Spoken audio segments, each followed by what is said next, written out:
തിരുവനന്തപുരം നഗരസഭയിലെ 20 BJP കൗൺസിലർമാരുടെ സത്യപ്രതിജ്ഞ അസാധുവായി പ്രഖ്യാപിച്ചു കോടതി. ദൈവങ്ങളുടെ പേരിലെ സത്യപ്രതിജ്ഞ അസാധുവെന്നാണ് ഹൈക്കോടതിയുടെ നിരീക്ഷണം. കൗൺസിലർമാർ 4 ആഴ്ചയ്ക്കകം വീണ്ടും സത്യപ്രതിജ്ഞ ചെയ്യണം. ആജ്ഞ രവീന്ദ്രൻ ചേരുന്നു. ആജ്ഞ, വളരെ ആക്ഷേപം ഉയർന്നതാണ് അന്ന് ഉയർന്ന നടപടി. എന്താണ് കോടതി നിരീക്ഷണം? എന്താണ് നടപടിക്രമം?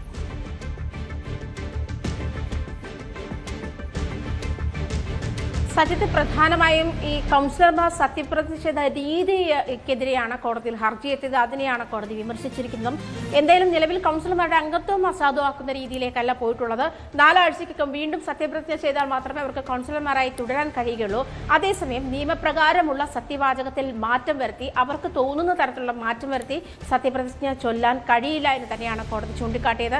20 കൗൺസിലർമാർ, BJPയുടെ 20 കൗൺസിലർമാർ ദൈവനാമത്തിലാണ് സത്യപ്രതിജ്ഞ ചെയ്തിട്ടുള്ളത്. അത് അസാധുവാണ് എന്ന് തന്നെയാണ് കോടതി ചൂണ്ടിക്കാട്ടിയത്. അതായത് സത്യപ്രതിജ്ഞയ്ക്ക് ഒരു രീതിയുണ്ട്, അത് നിഷ്കർഷിച്ച ഒരു രീതിയാണ്. ആ രീതിയിൽ തന്നെ സത്യപ്രതിജ്ഞ ചെയ്യണം. അതിനെതിരെയാണ്, അവര് തിരഞ്ഞെടുത്ത രീതിക്കെതിരെയാണ് പൊതു താൽപര്യ ഹർജി എത്തിയത്. ഈ ഹർജിയിൽ ആണ് കോടതി വാദം കേട്ടതും ഇപ്പോൾ കോടതിയുടെ വിധി ഉണ്ടായിരിക്കുന്നത്. 20 കൗൺസിലർമാർ വീണ്ടും സത്യപ്രതിജ്ഞ ചെയ്യണം. 4 ആഴ്ചയ്ക്കകം BJP കൗൺസിലർമാർ സത്യപ്രതിജ്ഞ ചെയ്താൽ മാത്രമേ അവരുടെ കൗൺസിൽ സ്ഥാനം ഉണ്ടാവുകയുള്ളൂ എന്നുള്ളതാണ്. അതായത് സത്യപ്രതിജ്ഞ അസാധുവാക്കിയിരിക്കുന്ന നടപടിയിലേക്കാണ് ഹൈക്കോടതി കടന്നിട്ടുള്ളത്. സജിത, അസാധാരണമായ ഒരു നീക്കം കോടതിയുടെ ഭാഗത്തു നിന്നും ഉണ്ടാവുന്നുണ്ട്. എന്തായാലും വളരെ പ്രധാനപ്പെട്ട നീക്കമാണ്. നമുക്ക് ഏറെ വിവാദമായ ആ സത്യപ്രതിജ്ഞ നടപടിക്രമങ്ങൾ ഒന്ന് കാണാം. ഗുരുദേവനാമത്തിൽ സത്യപ്രതിജ്ഞ നിർവഹിക്കുന്നുവെന്നും ശ്രീ പത്മനാഭനാമത്തിൽ സത്യപ്രതിജ്ഞ അറിവും വിവേചന ശക്തിയും ഉപയോഗിച്ചുകൊണ്ട് നിർവഹിക്കുമെന്ന് ശ്രീ ഗുരുദേവ ദേവിയുടെ നാമത്തിൽ സത്യപ്രതിജ്ഞ ചെയ്യുന്നു. ബലിദാനികൾ അമരന്മാർ വന്ദേ മാതരം നിർവഹിക്കുമെന്ന് കാവിലമ്മയുടെ നാമത്തിൽ സത്യപ്രതിജ്ഞ ചെയ്യുന്നു. നിർവഹിക്കുമെന്ന് ശ്രീ പത്മനാഭസ്വാമിയുടെ നാമത്തിൽ സത്യപ്രതിജ്ഞ ചെയ്യുന്നു. വിവേചന ശക്തിയും ഉപയോഗിച്ചുകൊണ്ട് നിർവഹിക്കുമെന്ന് ശ്രീ പത്മനാഭ നാമത്തിൽ സത്യപ്രതിജ്ഞ ചെയ്യുന്നു. നിർവഹിക്കുമെന്നും ഭാരതാംബയുടെ നാമത്തിൽ സത്യപ്രതിജ്ഞ ചെയ്യുന്നു. സ്വാമി ശരണമയ്യപ്പ. നിർവഹിക്കുമെന്ന് എന്റെ പ്രസ്ഥാനത്തിന് വേണ്ടി ധീരബലിദാനികളുടെ നാമത്തിൽ സത്യപ്രതിജ്ഞ ചെയ്യുന്നു. നിർവഹിക്കുമെന്ന് തിരുവല്ലം പരശുരാമന്റെ നാമത്തിൽ സത്യപ്രതിജ്ഞ ചെയ്യുന്നു. നിർവഹിക്കുമെന്ന് ശ്രീ പത്മനാഭസ്വാമിയുടെ നാമത്തിൽ സത്യപ്രതിജ്ഞ ചെയ്യുന്നു. നിർവഹിക്കുമെന്ന് ശ്രീ പത്മനാഭസ്വാമിയുടെ നാമധേയത്തിൽ സത്യപ്രതിജ്ഞ ചെയ്യുന്നു. നിർവഹിക്കുമെന്ന് പത്മനാഭന്റെ നാമത്തിലും ശ്രീ മഹാവിഷ്ണുവിന്റെ നാമത്തിലും സത്യപ്രതിജ്ഞ ചെയ്യുന്നു. ശ്രീകണ്ഠേശ്വരൻ അമ്മേപ്പന്റെ നാമത്തിൽ ഞാൻ സത്യപ്രതിജ്ഞ ചെയ്യുന്നു. നിർവഹിക്കുമെന്ന് അയ്യപ്പ നാമത്തിൽ സത്യപ്രതിജ്ഞ ചെയ്യുന്നു. നിർവഹിക്കുമെന്നും ഈശ്വര നാമത്തിലും ഗുരുദേവ നാമത്തിലും എന്റെ പ്രസ്ഥാനത്തിന് വേണ്ടി ബലിദാനികളായവരുടെ നാമത്തിലും സത്യപ്രതിജ്ഞ ചെയ്യുന്നു. ഭാരത മാതാവിന്റെ നാമത്തിൽ സത്യപ്രതിജ്ഞ നിർവഹിക്കുമെന്ന് കാര്യവട്ടം ശ്രീ ധർമ്മശാസ്ത്രാവിന്റെ നാമത്തിൽ സത്യപ്രതിജ്ഞ ചെയ്യുന്നു. ഒന്നുകിൽ ദൃഢപ്രതിജ്ഞ, അതല്ലെങ്കിൽ ദൈവനാമത്തിൽ. ഇതാണ് നമ്മൾ കണ്ട പതിവ് രീതി സത്യപ്രതിജ്ഞയ്ക്ക്. പക്ഷേ തിരുവനന്തപുരത്താണ് ഇതിന്റെ വലിയ രീതിയിലുള്ള പ്രകടനം കണ്ടത്. പക്ഷേ മറ്റു ചില തദ്ദേശ നയപരമായ തീരുമാനങ്ങളുണ്ട്. ആ തീരുമാനങ്ങൾ വാലിഡിറ്റി ഉണ്ടോ, നിയമസാധുതയുണ്ടോ എന്നുള്ള ഏറ്റവും പ്രധാനപ്പെട്ട പ്രശ്നമാണ്. ഇനിയിപ്പോൾ എൻ്റെ വിധിയുടെ പൂർണ്ണരൂപം വന്നതിന് ശേഷം മാത്രമേ നമുക്ക് പറയുന്നതിന് വേണ്ടി കഴിയും. എന്തായാലും നഗരസഭയുടെ ഈ പ്രതിസന്ധിയിൽ സംസ്ഥാന ഗവൺമെൻറ് ഇടപെടണം.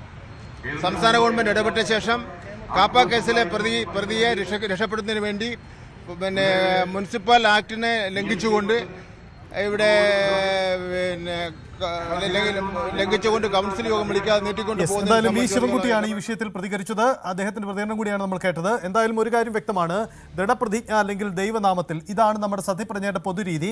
ഇതിലേതെങ്കിലും ഒന്ന് വേണമെന്നതാണ് കോടതി തന്നെ നിഷ്കർഷിച്ചിരിക്കുന്നത് എന്നതാണ് പ്രധാനപ്പെട്ട കാര്യം. തിരുവനന്തപുരം നഗരസഭയിൽ ചിലർ അയ്യപ്പന്റെ നാമത്തിൽ, ചിലർ അവരുടെ ഇഷ്ട ദൈവങ്ങളുടെ നാമത്തിൽ, ചിലർ പാർട്ടി ബലിദാനികളുടെ പേരിൽ. പക്ഷേ ഇതൊന്നും നിയമസാധുതയുള്ള, ഇതെല്ലാം അസാധു എന്ന പ്രധാനപ്പെട്ട നിരീക്ഷണമാണ് ഹൈക്കോടതിയിൽ നിന്നും ഉണ്ടാവുന്നത്.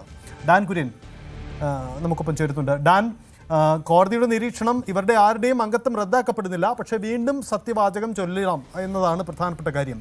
അപ്പോൾ ഇതുവരെ അവരുടെ കൗൺസിലർ എന്ന രീതിയിലുള്ള പ്രവർത്തനങ്ങളിൽ എന്തെങ്കിലും ഇൻവാലിഡിറ്റി കടന്നു വരുന്നുണ്ടോ? അവരുടെ കൗൺസിലിലെ പങ്കാളിത്തം, തീരുമാനം, അതിലെന്തെങ്കിലും പ്രതിസന്ധിയുണ്ടോ? എന്താണ് BJPക്ക് ഇതിനോടുള്ള പ്രതികരണം?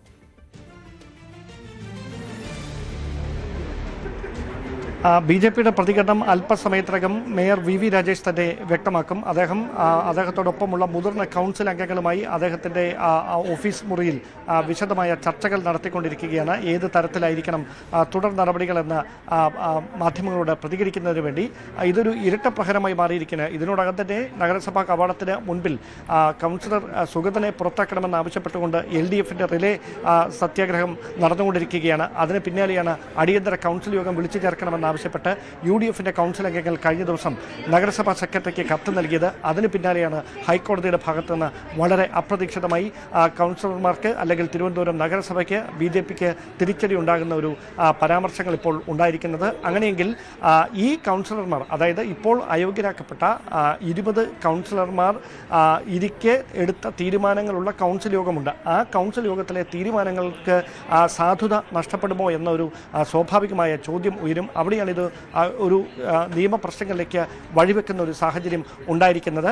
V ശിവൻകുട്ടി ഉൾപ്പെടെയുള്ള ഇടതു നേതാക്കൾ അല്പസമയം മുമ്പ് മാധ്യമങ്ങളെ കണ്ടിരുന്നു. അദ്ദേഹം പ്രതികരിച്ചത് ഈ അയോഗ്യരാക്കപ്പെട്ട കൗൺസിലർമാരുടെ സാന്നിധ്യത്തിലെടുത്ത എല്ലാ തീരുമാനങ്ങളും ഇതോടെ അസാധുവാകുകയാണ്. അത് ഗുരുതരമായ പ്രശ്നങ്ങളിലേക്ക് വഴിവെക്കും. അതുകൊണ്ട് തന്നെ ഈ സങ്കീർണമായൊരു സാഹചര്യത്തിൽ എങ്ങനെ സുഗമമായവർക്ക് പ്രവർത്തിക്കാൻ കഴിയും എന്നതൊരു ചോദ്യമായി അവശേഷിക്കുമെന്ന കാര്യം എന്തായാലും അത് ഉറപ്പാണ്. അത് ചൂണ്ടിക്കാണിച്ചുകൊണ്ട് എതിർ രാഷ്ട്രീയ ചേരികൾ UDFും LDFും ഒക്കെ പ്രതിഷേധം ശക്തമാക്കും. എന്തായാലും നിലവിൽ കോടതിയുടെ ഭാഗത്തുനിന്നുണ്ടായിരിക്കുന്ന ഈ പരാമർശങ്ങളോട് നഗരസഭാ മേയർ കൂടിയായ VV രാജേഷിന്റെ ഭാഗത്തുനിന്ന് എന്ത് പ്രതികരണം ഉണ്ടാകുമെന്ന് അറിയാനുള്ള കാത്തിരിപ്പാണ് ഇപ്പോൾ ബാക്കിയാകുന്നത്. എന്തായാലും അല്പസമയത്തിനകം അദ്ദേഹം മാധ്യമങ്ങളെ കാണും. വലിയ രാഷ്ട്രീയ പ്രതിസന്ധിയാണ്. 20 അംഗങ്ങളാണ് വീണ്ടും സത്യപ്രതിജ്ഞ ചെയ്യേണ്ടത്. അതൊരു സാങ്കേതിക നടപടിക്രമമാണ്. മറ്റ് പ്രശ്നങ്ങളിൽ കൂടിയും ഇതുവരെ എടുത്ത ആ പൊളിറ്റിക്കൽ ഡിസിഷനിലെ തന്നെ ചോദ്യം ചെയ്യപ്പെടുന്നു കോടതി എന്നതുകൂടിയാണ്. അപ്പോൾ സ്വാഭാവികമായും അത് രാഷ്ട്രീയ പ്രതിസന്ധി കൂടിയായി മാറുകയും ചെയ്യും.